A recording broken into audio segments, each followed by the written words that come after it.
Isaías capítulo 7.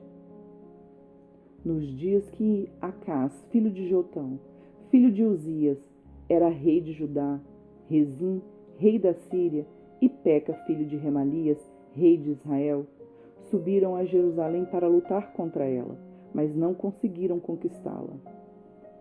Quando informaram a casa de Davi que a Síria estava aliada com Efraim, o coração de Acás e o coração do seu povo ficaram agitados, como se agitam as árvores do bosque com o vento.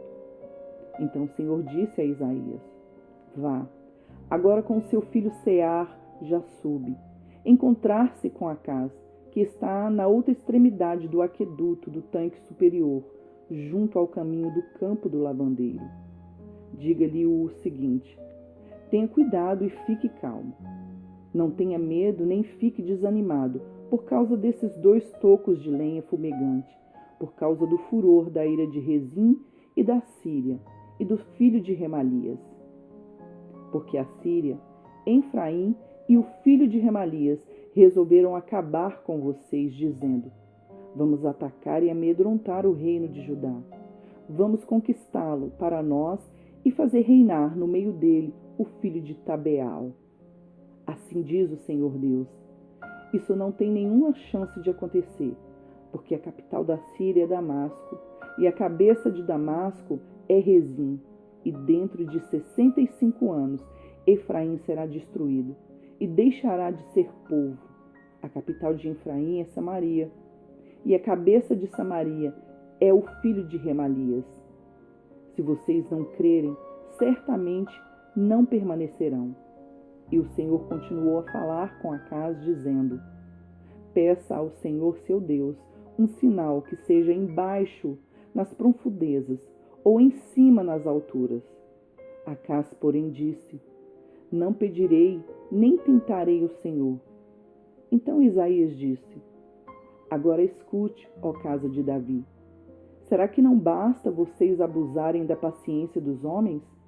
Querem abusar também da paciência do meu Deus? Portanto, o Senhor mesmo lhes dará um sinal. Eis que a virgem conceberá e dará luz a um filho e lhe chamará Emanuel. Ele comerá manteiga e mel quando souber desprezar o mal e escolher o bem. Na verdade, antes que esse menino saiba desprezar o mal e escolher o bem, a terra daqueles dos reis que você tanto teme será abandonada. Mas o Senhor fará vir sobre você, sobre o seu povo e sobre a casa de seu pai, dias tais como nunca houve, desde o dia em que Efraim se separou de Judá. Ele fará vir o rei da Síria. Naquele dia, o Senhor assobiará as moscas que estão no extremo dos rios do Egito e as abelhas que se encontram na terra da Síria.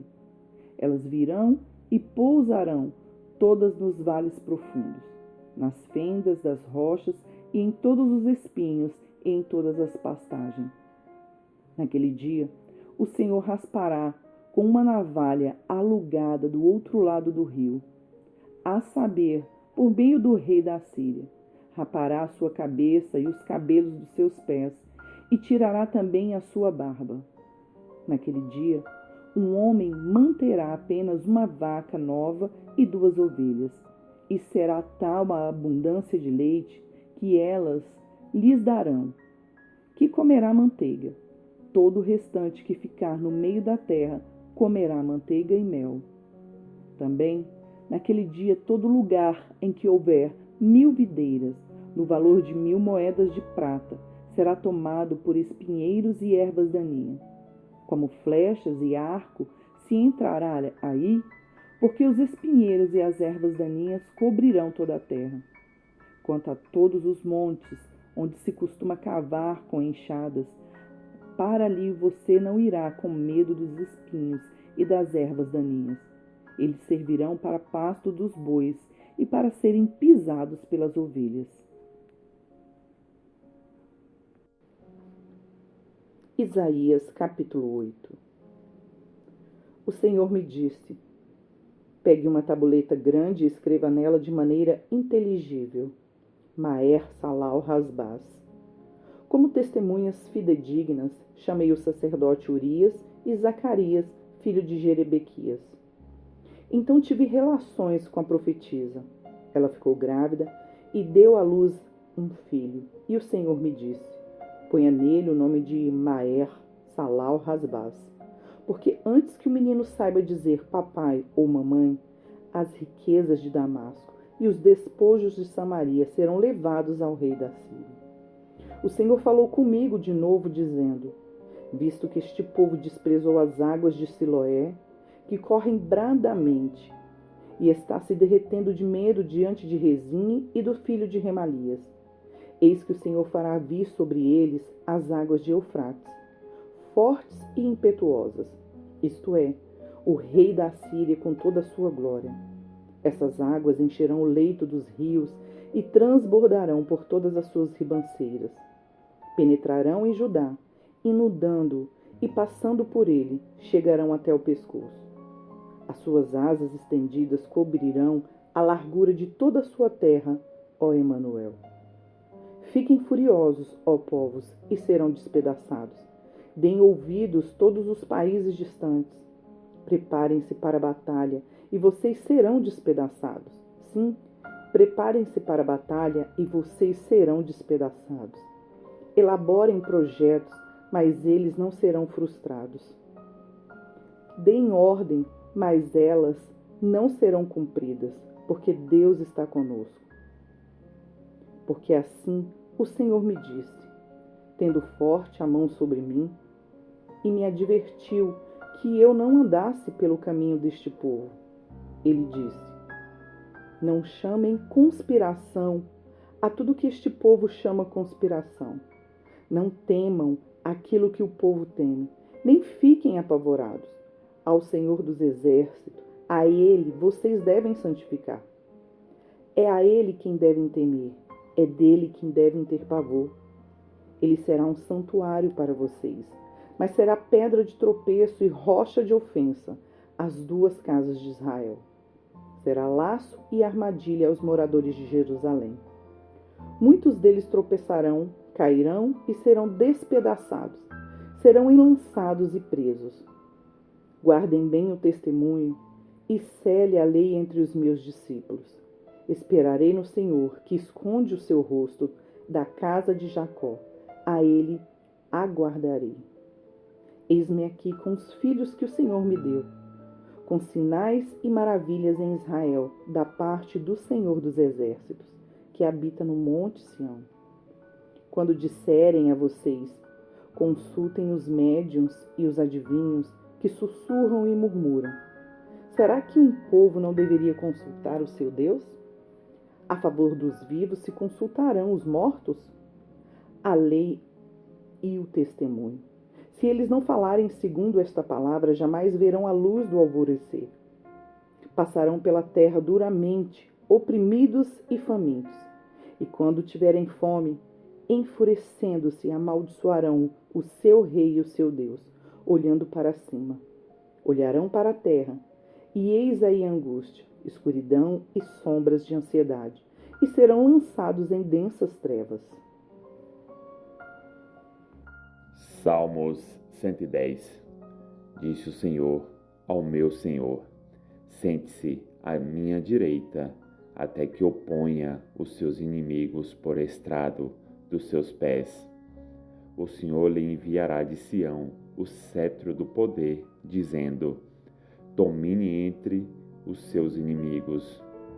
O seu povo se apresentará voluntariamente no dia em que você manifestar o seu poder, com santos ornamentos, como o orvalho do alvorecer, virão os seus jovens. O Senhor jurou e não voltará atrás. Você é sacerdote para sempre, segundo a ordem de Melquisedeque. O Senhor, à sua direita, no dia em que se irá, esmagará os reis. Ele julgará entre as nações enchendo-as de cadáveres. Esmagará cabeças por toda a terra. No caminho beberá água na torrente e passará de cabeça erguida. Apocalipse, capítulo 20. Então vi descer do céu um anjo que tinha na mão a chave do abismo e uma grande corrente. Ele segurou o dragão, a antiga serpente que é o diabo, Satanás, e o prendeu por 1000 anos. Lançou-o no abismo, fechou-o e pôs selo sobre ele, para que não mais enganasse as nações, até se completarem os 1000 anos. Depois disso, é necessário que ele seja solto por um pouco de tempo. Vi também tronos, e nestes sentaram-se aqueles aos quais foi dada autoridade para julgar. Vi ainda as almas dos que foram decapitados por terem dado testemunho de Jesus e proclamado a palavra de Deus. Estes são os que não adoraram a besta nem a sua imagem, e não receberam a sua marca na testa e na mão, e viveram e reinaram com Cristo durante 1000 anos. Os restantes dos mortos não reviveram até se completassem os 1000 anos. Esta é a primeira ressurreição. Bem-aventurado e santo é aquele que tem parte na primeira ressurreição. Sobre esses, a segunda morte não tem poder. Pelo contrário, serão sacerdotes de Deus e de Cristo e reinarão com ele os 1000 anos. Quando, porém, se completarem os 1000 anos, Satanás será solto da sua prisão e sairá para enganar as nações que estão nos 4 cantos da terra, Gogue e Magogue, a fim de reuni-las para a batalha. O número dessas é como a areia do mar. Marcharam então pela superfície da terra e cercaram o acampamento dos santos e a cidade amada. Porém, desceu fogo do céu e os consumiu. O diabo, que os tinha enganado, foi lançado no lago de fogo e enxofre, onde já se encontram a besta e o falso profeta, e serão atormentados de dia e de noite, para todo sempre. Vi um grande trono branco, e aquele que está sentado nele. A terra e o céu fugiram da presença dele, e não se achou lugar para eles. Vi também os mortos, os grandes e os pequenos, que estavam em pé diante do trono. Então foram abertos livros. Ainda outro livro, o livro da vida, foi aberto. E os mortos foram julgados, segundo as suas obras, conforme o que estava escrito nos livros. O mar entregou os mortos que nele estavam. A morte e o inferno entregaram os mortos que neles havia. E foram julgados, um por um, segundo as suas obras. Então a morte e o inferno foram lançados no lago de fogo. Esta é a segunda morte, o lago de fogo. E, se alguém não foi achado inscrito no livro da vida, esse foi lançado no lago de fogo. Curta, Comente e compartilhe.